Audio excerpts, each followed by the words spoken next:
Shalom, selamat pagi Bapak Ibu, saudara-saudari sekalian yang saya kasih dalam Tuhan kita Yesus Kristus. Pagi hari ini saya rindu sekali menyapa kepada Bapak Ibu karena sampai pada pagi hari ini kita diberikan nafas hidup, kekuatan, kesehatan untuk bisa mengerjakan setiap pelayanan, pekerjaan di mana saja Bapak Ibu berada dan kerjakan sesuai dengan profesi kita masing-masing.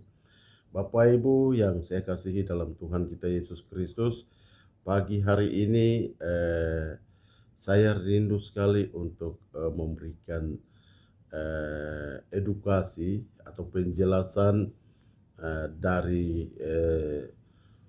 salah satu buku yang ditulis oleh seorang hamba Tuhan, ya, seorang gembala di Pospei Jemaat AB Simpson Kingmi Bekasi. Jadi beliau adalah Ibu Dr. Weni Lolinga, sarjana teologi, magister teologi, dan doktor teologi. Bapak Ibu Saudara sekalian yang saya kasih dalam Tuhan kita Yesus Kristus, buku tentang Kristologi Kristen ini adalah menguraikan tentang bukti keilahian Yesus. Bapak Ibu, kalau buku ini kita melihat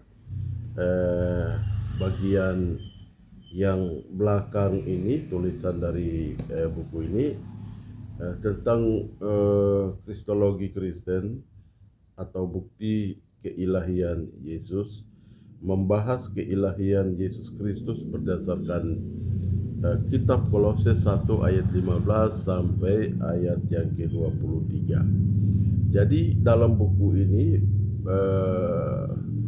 penulis hamba Tuhan menjelaskan bahwa Yesus adalah gambar Allah, ya, yang tidak kelihatan, ya, yang sulung atas segala ciptaan, ya.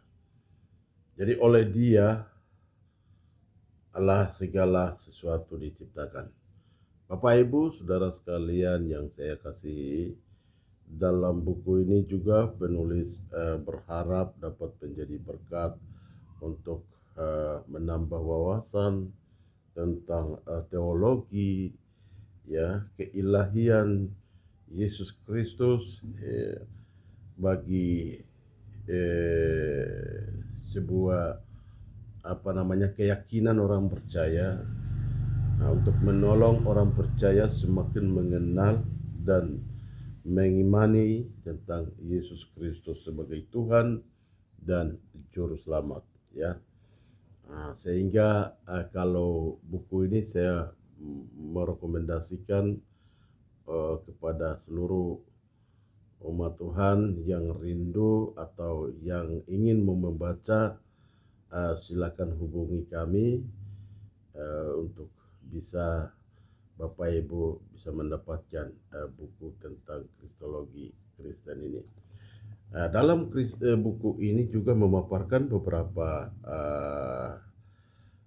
bagian, mulai dari bab 1 adalah pendahuluan dan bab 2 tentang Kristologi Kristen, bukti keilahian Yesus, ya, termasuk teori-teori yang salah tentang pribadi Yesus itu juga diuraikan dalam buku ini.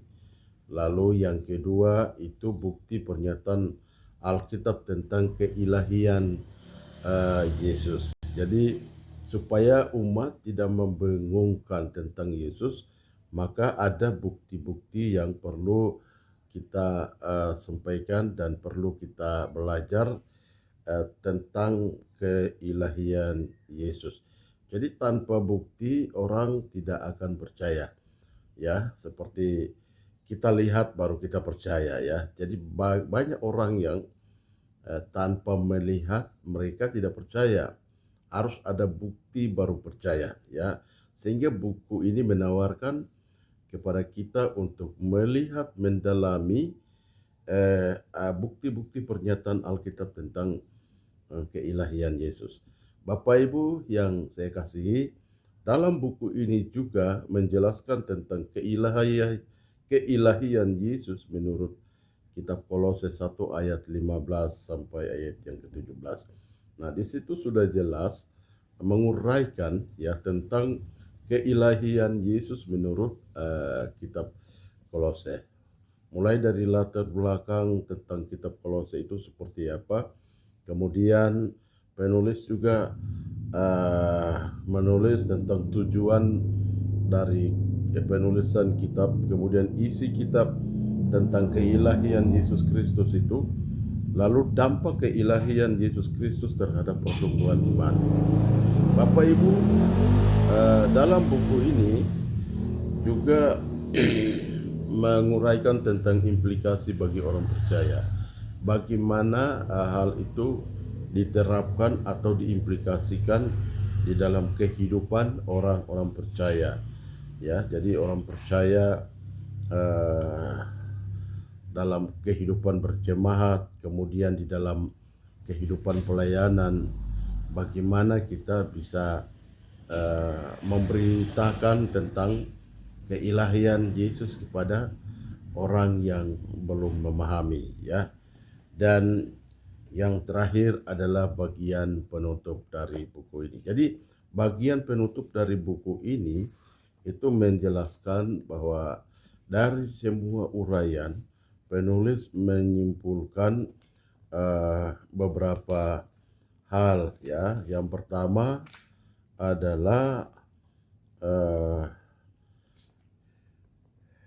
jika orang percaya selama hidupnya mengikuti Yesus, tetapi tidak memiliki pemahaman bahwa Yesus Kristus adalah Allah yang sejati, maka sia-sialah iman mereka sampai atau selama menjadi anak Tuhan. Ya, jadi itu yang kedua, jika orang percaya memiliki pemahaman yang benar tentang pribadi Yesus Kristus adalah Tuhan dan Juru Selamat, maka mereka harus percaya dan terima Kristus, dan mereka tahu bahwa Yesus Kristus adalah gambar Allah menurut gambar, ya, dan rupa. Kemudian Yesus adalah yang sulung dan utama, ya. Lalu Yesus adalah pencipta dan penguasa. Yesus adalah kepenuhan Allah. Nah, ini yang harus kita mengerti kalau kita mau memahami tentang keilahian Yesus, ya. Jadi penulis menguraikan bagaimana orang-orang percaya memiliki pemahaman yang benar tentang pribadi Yesus Kristus yang adalah gambar Allah, kemudian Yesus Kristus yang adalah sulung dan utama, dan Yesus Kristus adalah pencipta dan penguasa serta kepenuhan Allah, ya. Mereka betul-betul memahami tentang keilahian Allah itu secara menyeluruh. Bapak Ibu Saudara sekalian, bahwa dalam buku ini juga setiap orang percaya sudah memiliki pemahaman yang benar tentang pribadi Yesus seperti penulis jelaskan di atas tadi, maka pelayanan akan didasari dengan rasa takut akan Tuhan, bukan dengan kesombongan dan rasa ingin dipuji, ya. Bapak Ibu, yang kedua, jika orang-orang percaya sudah memiliki pemahaman yang benar tentang pribadi Yesus seperti yang penulis jelaskan di atas, ya, dalam kehidupan sehari-harinya orang percaya akan menunjukkan sikap, ya, yang mencerminkan kasih Tuhan, ya. Jadi buku ini terdiri dari 124 halaman, ya. Jika Bapak Ibu ingin mau memiliki buku ini, saya rasa ini penting karena ini ditulis oleh seorang hamba Tuhan, dan ini menjadi eh, kekuatan jika itu betul-betul kita mengerti tentang eh, bukti keilahian Yesus ya. Jadi Yesus itu bukan siapa-siapa ya, tetapi kita boleh tahu dalam buku ini siapa sesungguhnya Yesus. Terima kasih Bapak Ibu atas waktu. Biarlah berkat ini dapat diterima dan dapat dimiliki buku ini supaya kita betul-betul memahami tentang keilahian Yesus. Terima kasih, Tuhan Yesus memberkati. Shalom.